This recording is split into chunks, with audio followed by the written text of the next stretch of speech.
Greetings, Lancaster ISD teachers, families, and students. Your presence is dear to us here in Lancaster ISD. I am Dr. Kenesha Waits, the Director of Family Engagement and Behavior Support. Our presenter for tonight is the founder of Mo Mello's, and their mission is to close the gap in mental health availability for the underserved with a focus on families and educators. They offer a wide variety of community-focused mental health services, such as including mindfulness and meditation practices, free short-term therapy, affordable long-term therapy, as well as professional development training for educators. Please help me welcome tonight's speaker, Miss Ashli Sowels, LPC. Thank you. Hi. First, I just want to thank Dr. and Dr. Granger for giving me this platform and opportunity to speak with you guys tonight. Thank you so much for being here. So I'm going to hop right into it. Our presentation for tonight is called Thriving or Surviving Mindfulness in Uncertain Times. Turn my light on here for you guys. All right, so let's just hop right in. So we've experienced a lot over the past few months: social injustice and unrest, teachers figuring out how to turn their living rooms into classrooms, parents trying to balance their careers with their new part-time unpaid gigs as being a teacher, a homeschool teacher to some of their children, among many other things. So would you say you've been thriving or surviving? The uncertainties with work and school and a global pandemic, just to name a few, may have your mind all over the place. And from it, you may be experiencing feelings at a level that you've never experienced before. So for some of this, so for some of you guys, this may look like high levels of stress, high levels of anxiety, some depression, or just feeling just overwhelmed in general. So today I'm going to teach you all about this concept called mindfulness. Some of you may have heard of it before, and this may be new to some of you as well. So we're going to talk about that tonight. So mindfulness, simply put, is experiencing the present moment as it is without trying to. When you think of the present moment, what comes to your mind? What comes to mind?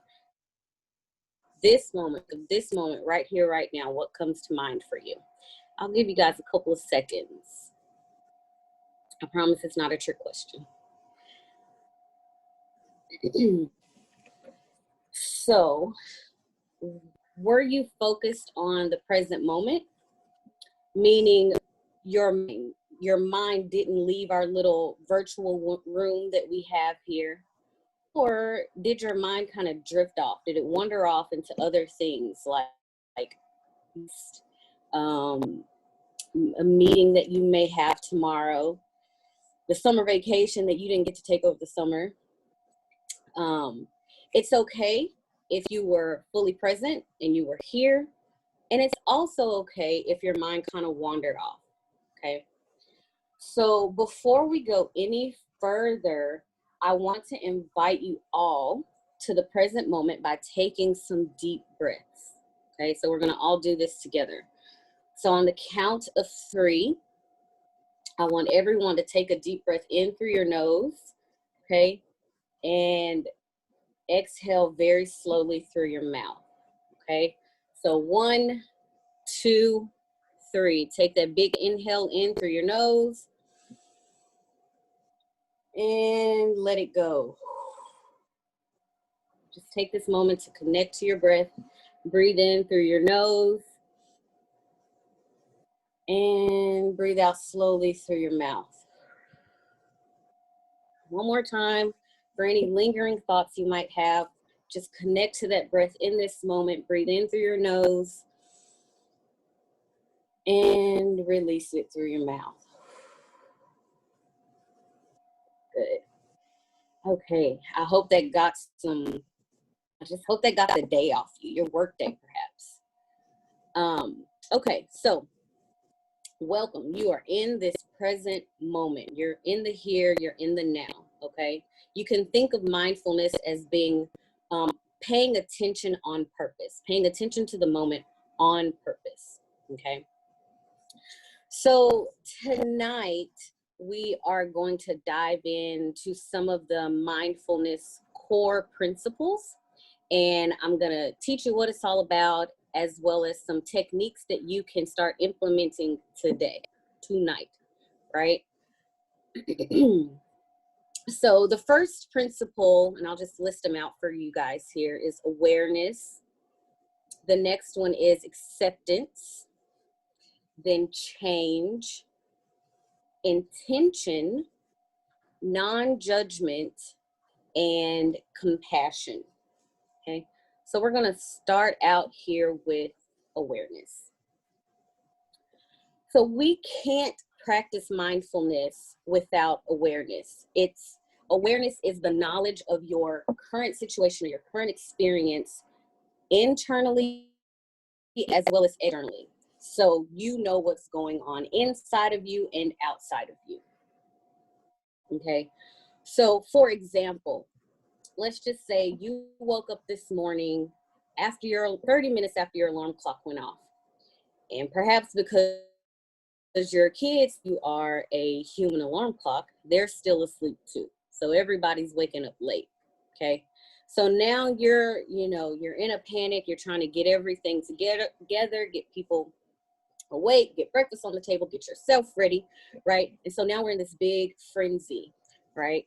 Now, if I'm not aware of what's going on within me and around me, I could perhaps start projecting how I'm feeling onto other people.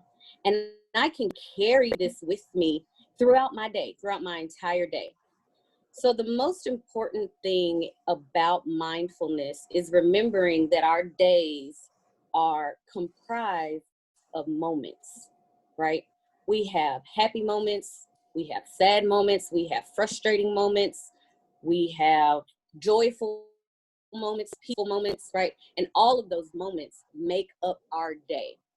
So if I'm frustrated because I woke up, 30 minutes after my alarm clock went off, and I'm going to be late, right, to work perhaps.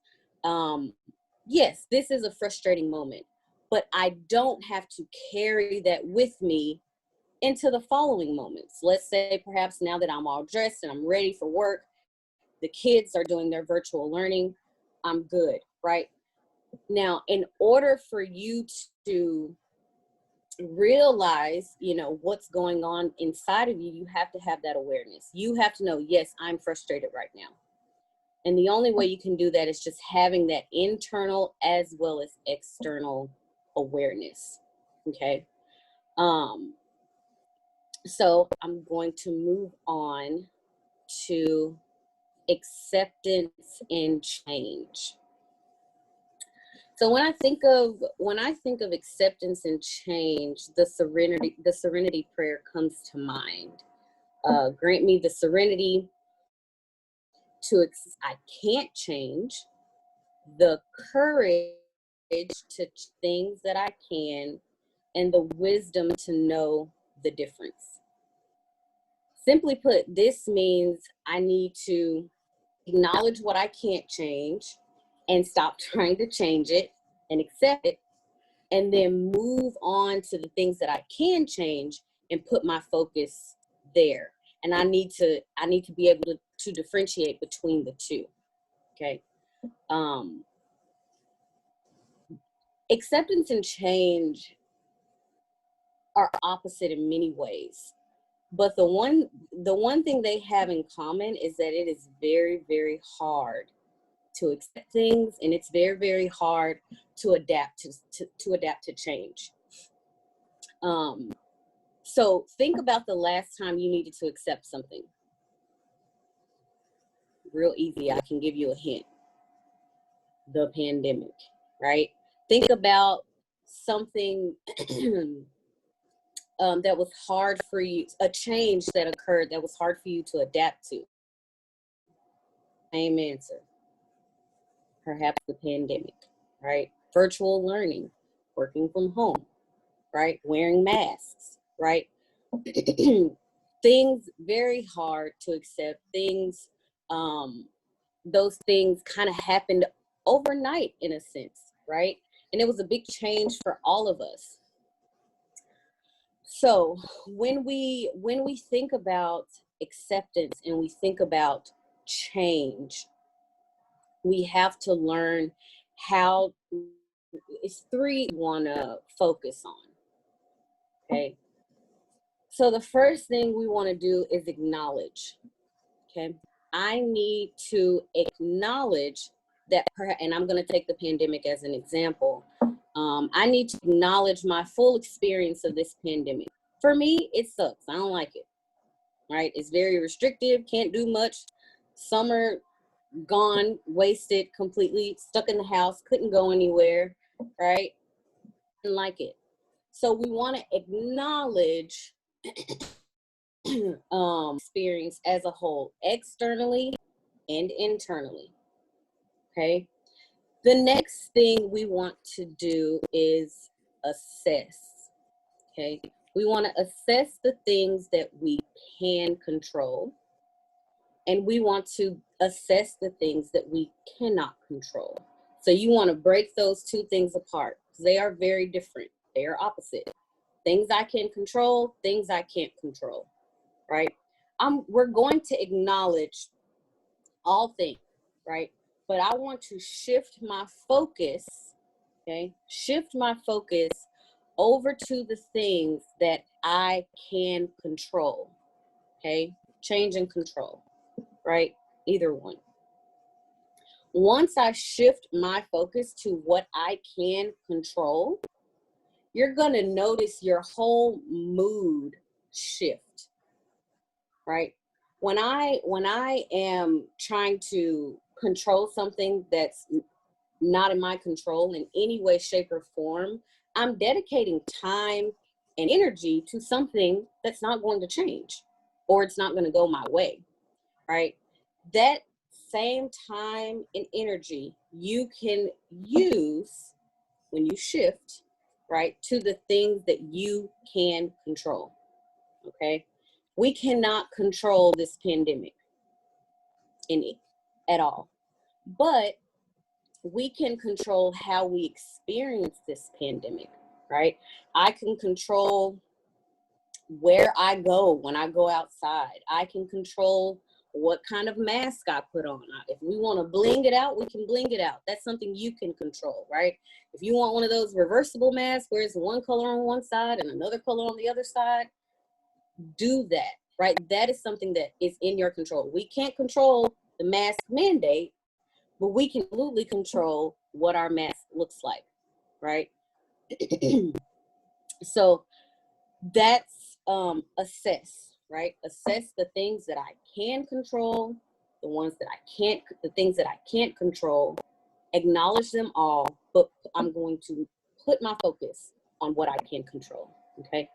And then the last thing is we want to adapt, right? Adapt to whatever it is that's hard for me to accept in that moment, right? These three things are what leads us to acceptance, okay?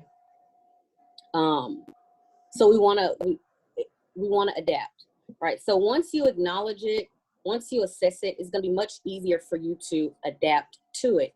And you'll find that you're probably a little less stressed, a little less anxious, because I'm devoting my energy to something that is in my control, okay? But you have to be intentional about it, okay? Which brings me to the next principle. So one of my favorite quotes is in regard to intention: energy flows where intention goes, which means if I am operating with intention, the energy that I need will come, okay? I know everyone watching tonight, including myself, we need a surplus, okay? We need a surplus of energy. But what if I said that you already possess the energy that you need, that you think you're lacking? You already have it. You're not actually lacking that energy, okay? As I stated earlier, the less time you devote to things, change, or control, the more energy you will have to devote to the things that you can change and or control.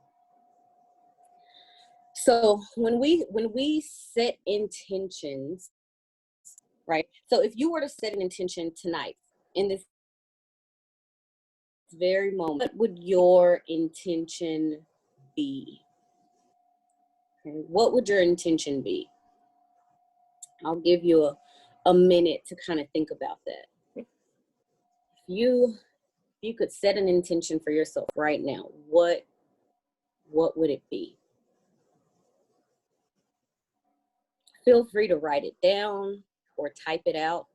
What would that intention be for you?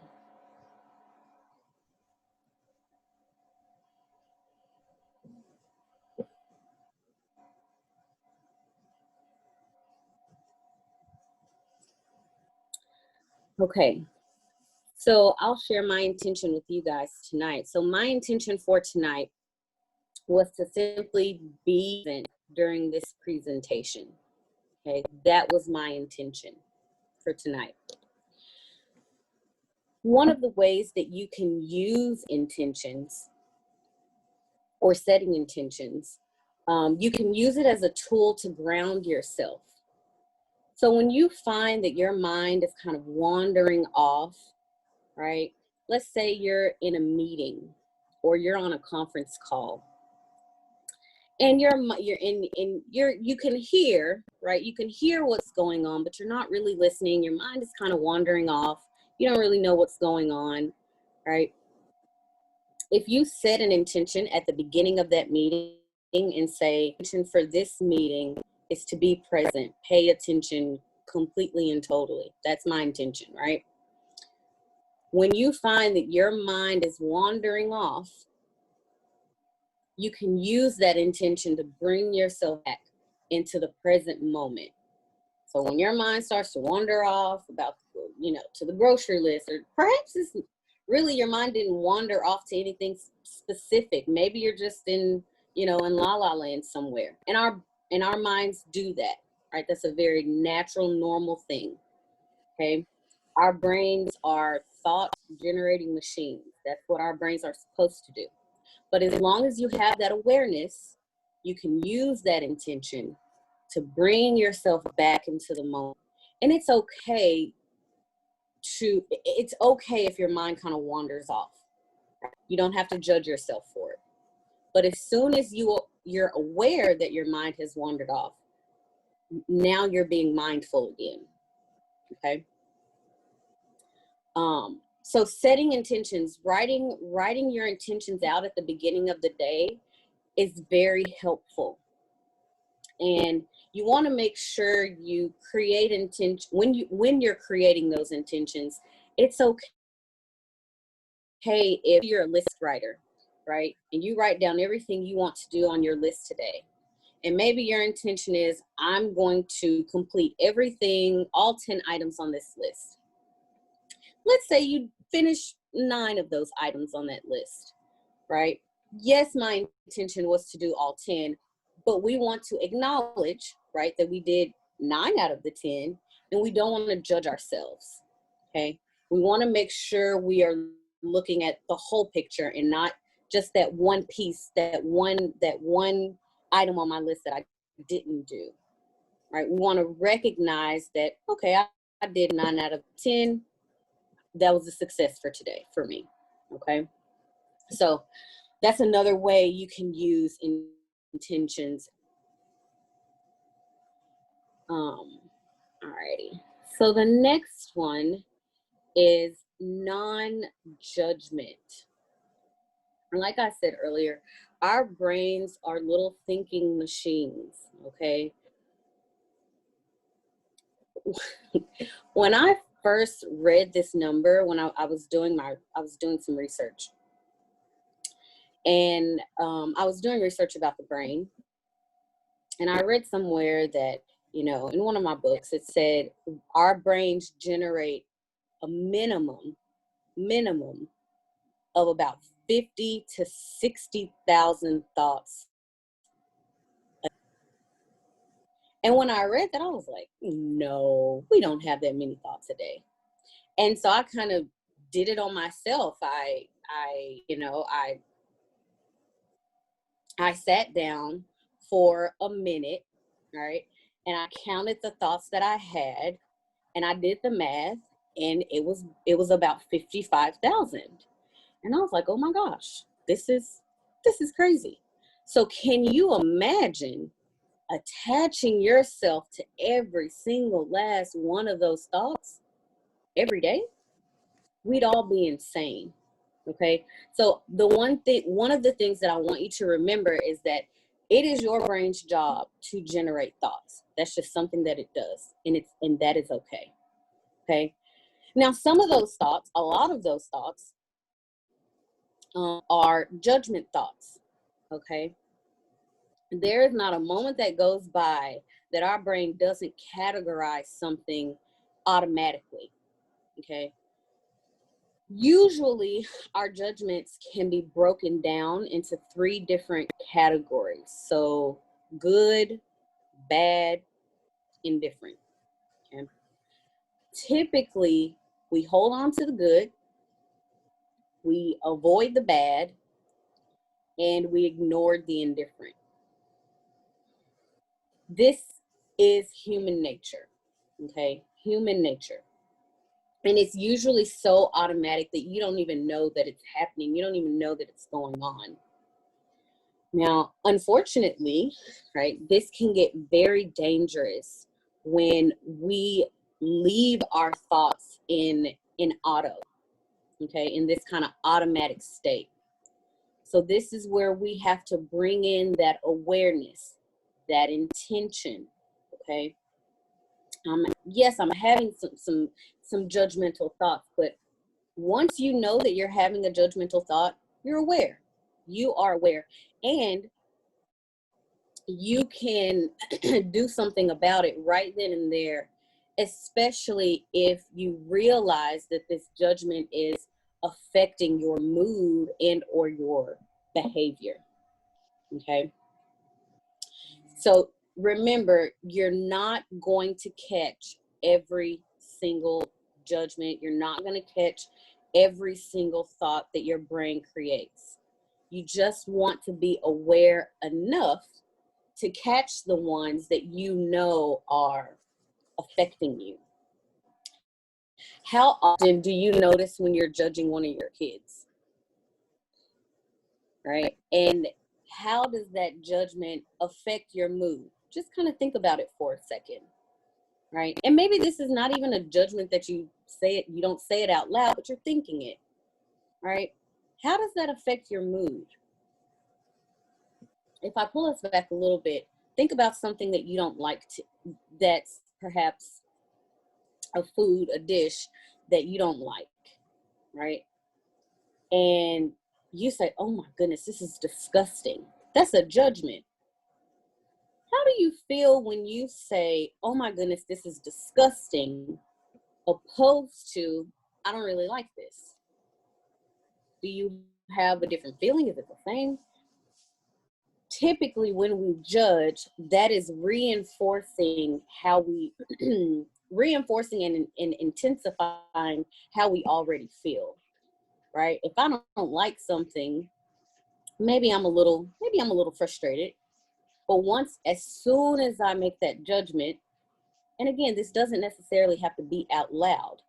As soon as that judgment comes across my mind and I attach myself to it, well, now I've just reinforced that emotion and I've intensified it. Therefore, now I feel worse. Okay. So it's very important to be aware of those judgments. And again, you're not going to catch every single last one, and that is okay. All right. Okay.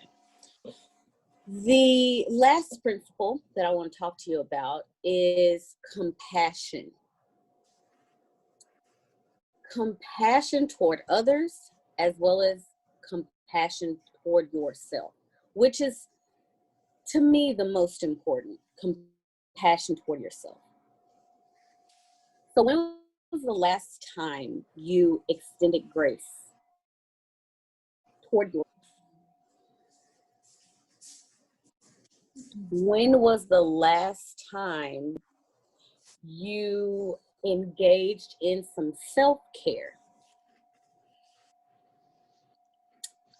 When was the last time you said something good to yourself and about yourself? When was the last time that you did that? I know it may seem like you don't, especially if you have children, right? If you have children, if you're a working parent, if you are a teacher, it's like, I don't have time, right? I have to get these kids together. I have to get dinner together, breakfast, lunch, whatever it is. I have to get these lesson plans together. I would love to take time for myself, but I don't have the time, right? Well, I am here to tell you, yes, you do. You always have time for self-care. That is a way to be compassionate toward yourself, right? So if you only get 5, 10, 15 just free alone time away from the kids, away from the spouse, away from the students, away from everybody, if that's all, then be intentional about using that time to devote to yourself. Okay. There are 24 hours in the day. And I know for most people, 8 of those hours were sleep, another 8 were working, and then somewhere in there, we're taking care of kids and students and things like that. You can find, I promise, you can find 5 minutes. 5 minutes every single day to devote to yourself.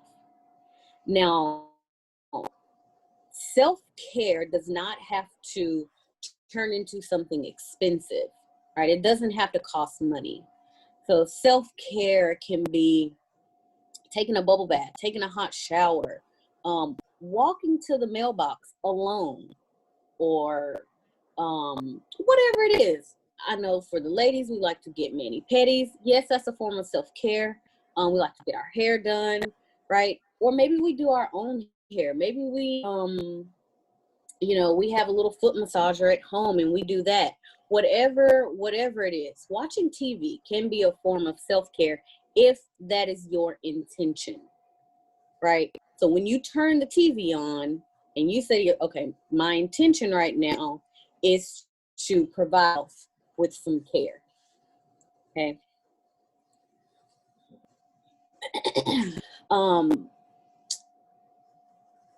So let's just say, because a lack of self-care can absolutely reinforce emotion, therefore intensifying it, making it worse, right? So I'll give you an example.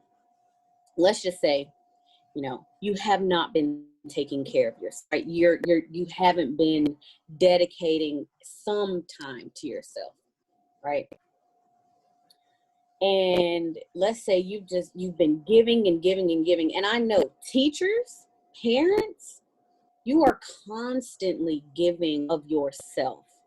You are teaching students, you're taking care of your kids, you're doing, especially if you're a parent, you don't get time off from being a parent, no matter really how old they are, right? So if you're not taking care of yourself, that can definitely have a negative impact on your mood and your behavior, okay? So let's just say, for example, you have not been taking care of yourself. And let's just say you come home, right? And it's a pair of shoes in the middle of the floor and somebody's backpack is on the counter. And you blow up. You let everybody have it. Everybody in the house. Everybody getting it tonight, right? And perhaps your kids are looking at you like stunned, like, Mom, you okay? Daddy, you good? And, you know, once emotions settle, why am I tripping? What's going on with me, right?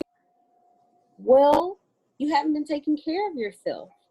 And so when you're running on fumes at this point, so now you're projecting all your stuff, or lack thereof, right, onto everybody else. And the smallest thing triggers you, right? When we are completely and totally depleted, we become emotionally sensitive. So the smallest little thing can set you off.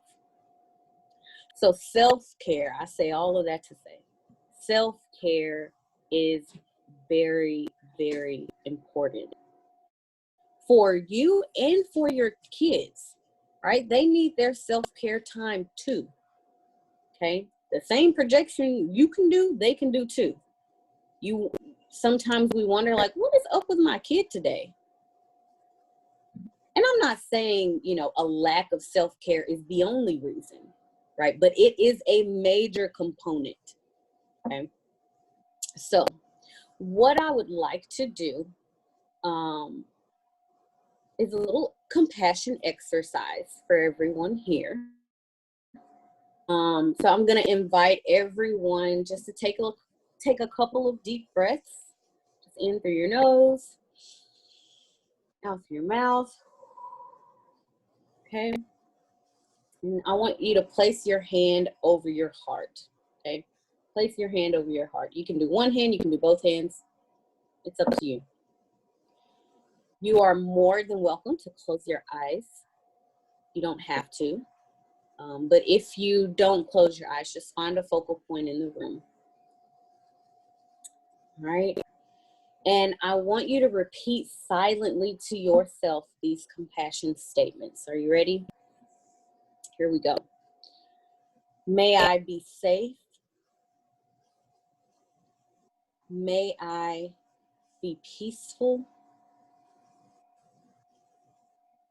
May I be gentle and compassionate to myself.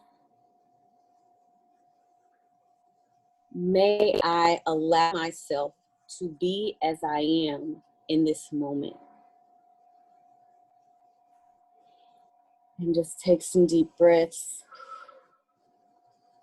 I'm going to say it again. Just repeat to yourself silently. Try to connect to the compassion statements, okay? May I be safe. May I be peaceful. May I be gentle and compassionate to myself. May I allow myself to be as I am in this moment. All right, I'm going to take some more deep breaths, get reacquainted with the space you're in.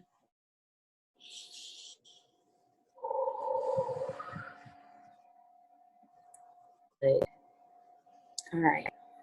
So those are all of the key or the core principles that I wanted to discuss tonight. Okay. So now get into the brain. And I promise I'm not going to bore you, and I'm not getting into the complexities of the brain, promise. But there are two areas of the brain that I want to talk to you about tonight because they are very relevant when we talk about mindfulness. Okay. So the first part, or the first part of the brain I want to talk about is the amygdala. Okay. The amygdala is a part of our limbic system. So it's back up in here somewhere, okay? Our amygdala, all right? That is the part of the brain that's responsible for emotion, how we experience emotion, okay, and how we respond to that emotion. Okay, so that's the amygdala. Okay. The other part of the brain here, right here, our prefrontal cortex. It covers our frontal lobe. Okay. It's responsible for executive functioning. So things like reasoning, decision making, the ability to think about consequences before you actually engage in a behavior. So that's this part of the brain right here, executive functioning, or sorry, the prefrontal cortex. Okay. When we are experiencing intense emotion, our amygdala is actually communicating to this part of our brain. I don't know if you can see when I do that motion, but it kind of does this. It goes from here all the way to here. So it's sending a communication to this part of our brains. Okay. Now, when that emotion is really intense, this part of our brain, that prefrontal cortex, you no longer have access to. Okay. Now, this is for survival purposes, right? It's to keep us safe. So if a burglar, kind of busted through my front door, I don't want to be sitting here thinking about what to do. I just need to get up and get myself safe, get myself to safety, right? So that's the whole point of that part of your brain kind of being shut down in that moment, right? So now we have to remember that the frontal cortex, this part of our brain, is not fully developed for boys about 25, 26, give or take a couple of years. And for girls, about 21 to 23, give or take a couple of years, right? So it's not until early mid-20s for both boys and girls that part of your brain is fully developed, right? So when let's say your kid does something or says something without thinking, it's very impulsive, and it's like, really, dude, you didn't think about that before you did it or before you said it, really? And depending on how old they are, no, they did not. I can tell you right now, they did not think about it. We thought about it after the fact, right? So whereas as adults, right, we can be in a situation and not be as impulsive, right? Because that part of our brain is fully developed, and we have quicker access. Kiddos, not so much.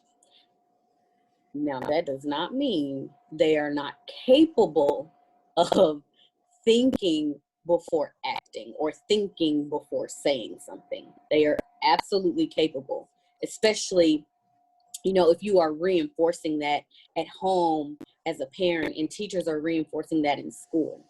All right, so I'm not saying that to say that they're not capable, because yes, they are.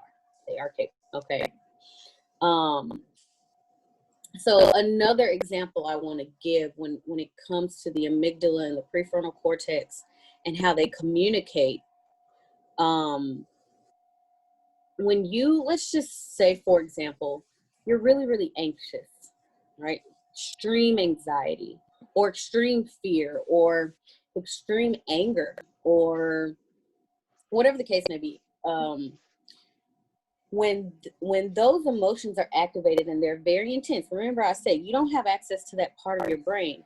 And so when you're trying to do something and you're really anxious, it's like, oh my goodness, I can't even think right now. You can't, right?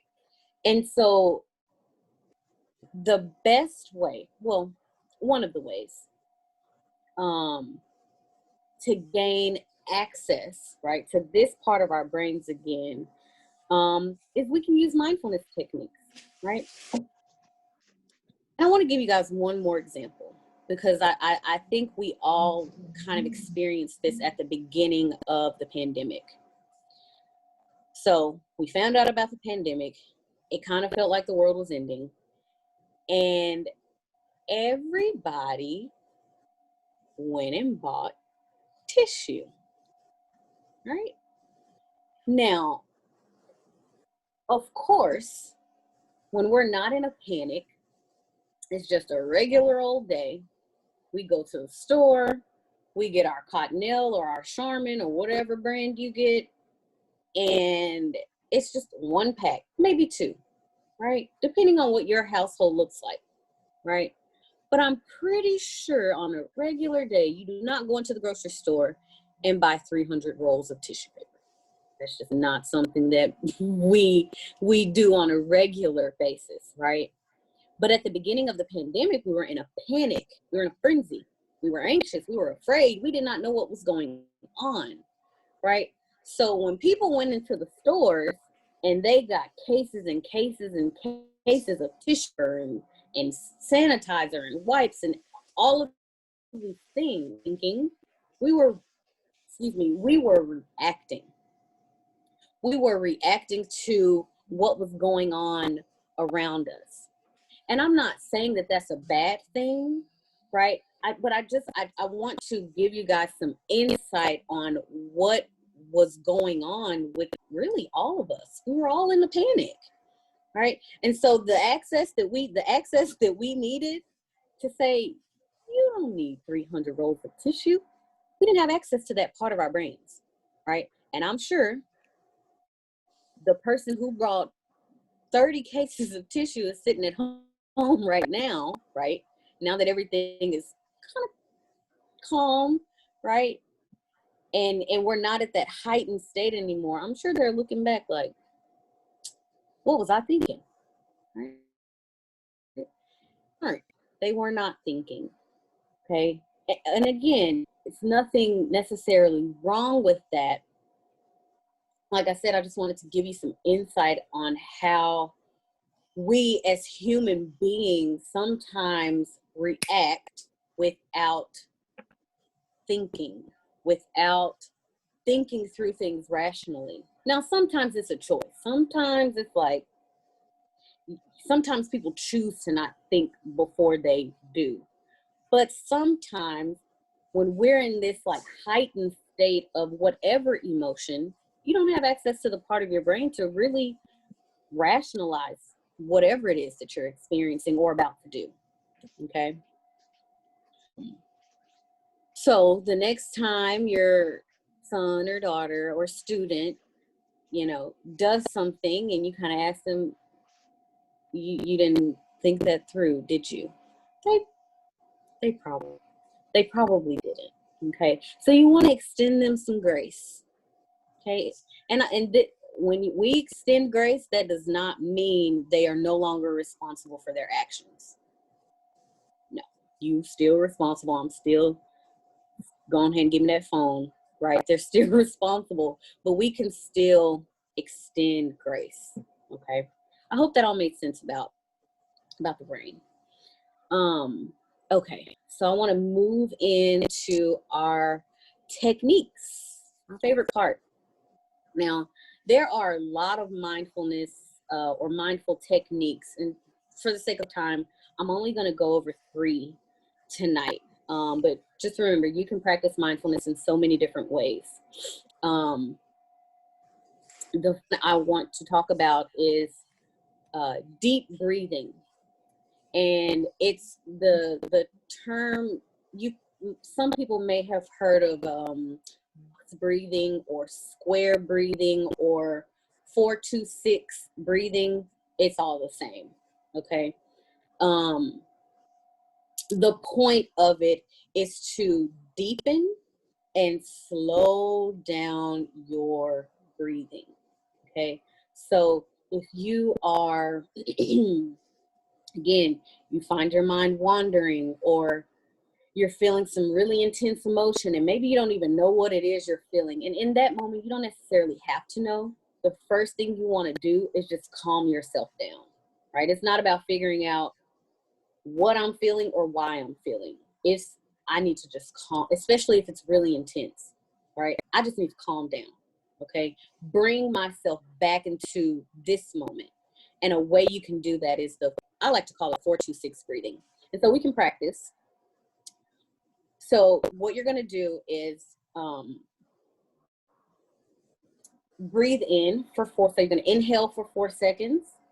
You're gonna hold it for 2 seconds. And we're gonna breathe out very slowly for 6 seconds, okay? So let's practice together.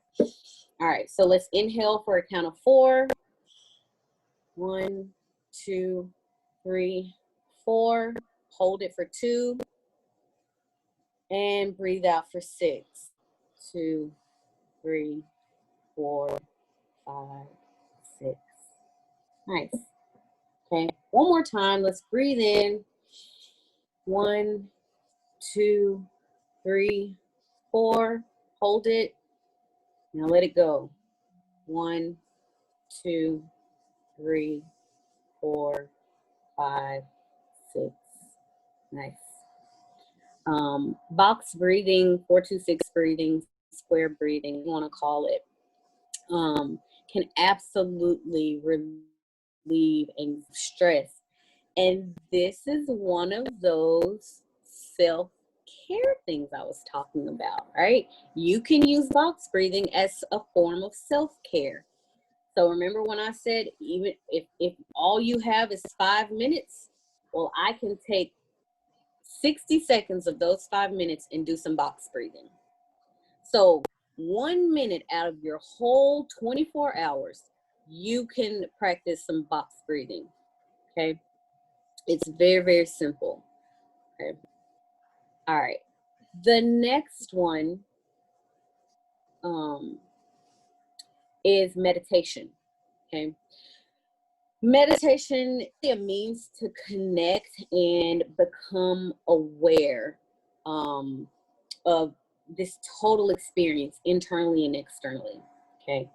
There are many different ways to meditate, and there are many forms of meditation. So you have breathing meditations, mantra meditations, excuse me, walking meditations, sleep meditations, eating meditations, and so many more, right? There are lots of apps out there that you can download, meditation apps that you can download. And I would encourage each and every one of you to download a couple, see what you like, and see what fits best for you, because only you know feels good for you.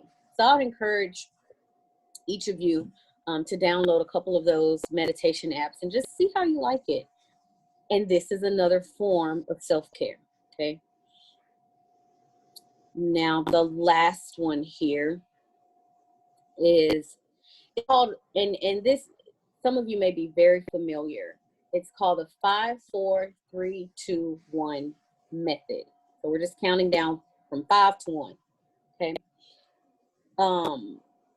This method is about fully engaging yourself in the moment by using all 5 of your senses, okay?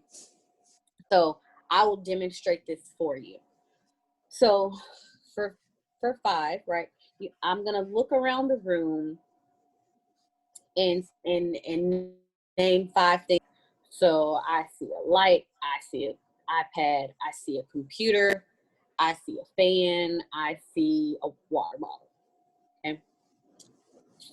Then you want to go to 4 things that you can touch. I have the speaker here, I can touch that, right? I can feel this texture. Have my water bottle here, that's a different texture, I can feel that. I have another water bottle here, different texture, I can feel that, right? And I have my phone here, and I can feel the texture of that, okay? So 5 things you can see, 4 things you can touch, 3 things that you can hear, okay? I hear my refrigerator, I hear my fan, and I hear cars out on the street.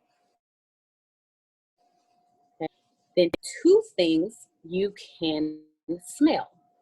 I smell lotion on my hands, and I smell my candle that's burning. Okay. And then 1 thing that you can taste. I taste the lemon water I just had. Okay. So that's the 5, 4, 3, 2, 1 method. 5 things you can see, 4 things you can touch, 3 things you can hear, 2 things you can taste, 1 thing that you can, 2 things that you can smell, 1 thing you can taste. Okay. What this does, it's a means to kind of ground you and bring back into the moment. Okay. This can be another form of self-care. I know I'm harping on self-care tonight, and I believe that that is extremely important. Okay. But it is a way to ground yourself. So let's just say kids are in the background, they're loud, right? You're on a conference call in the middle of a meeting, and it is just, it's too much, right? Maybe your environment is, it's too much going on, right? And in your mind, you can't focus, right? So the whole point of this is to bring you back. And so you see that that only took me a minute. So just use the space that you're in, look around. What do I see? What do I feel? What can I hear? What do I smell? What do I taste? Bring yourself back into the moment and take some deep breaths as you're doing that, right? And it's a means to kind of ground you and bring you back into the moment. All right. So I know I said 3, but I have 1 more. Another way that you can practice just being mindful in general, you want to use daily activities that you already engage in.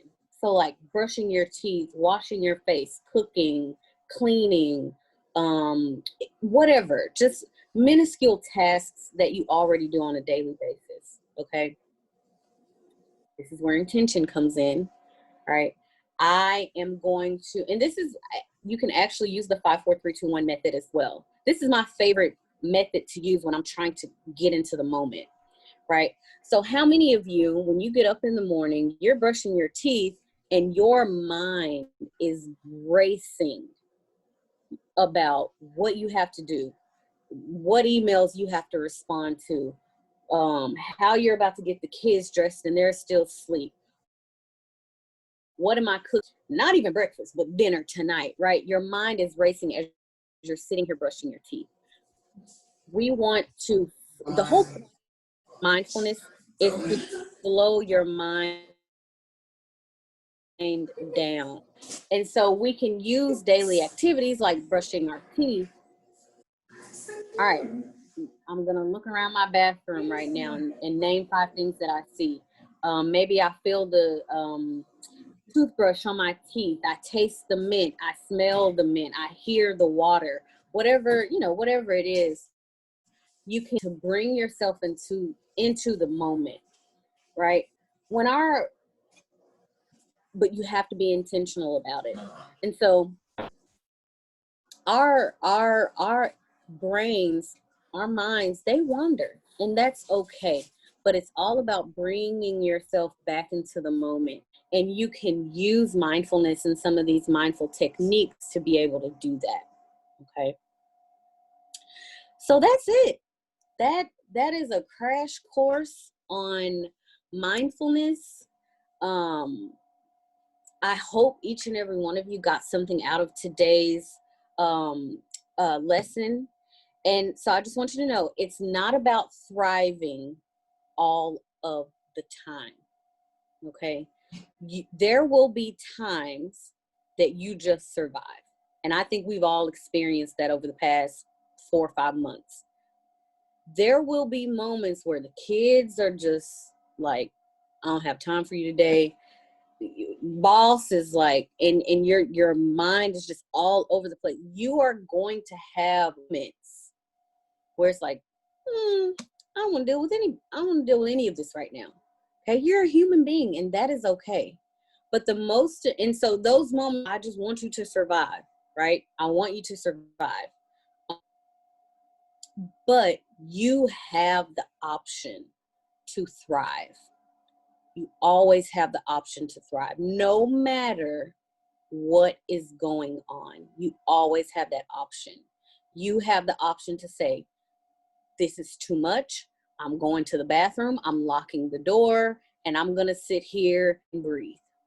And that's all I'm going to do for the next 60 seconds or 5 minutes or 20 minutes or whatever it is, right?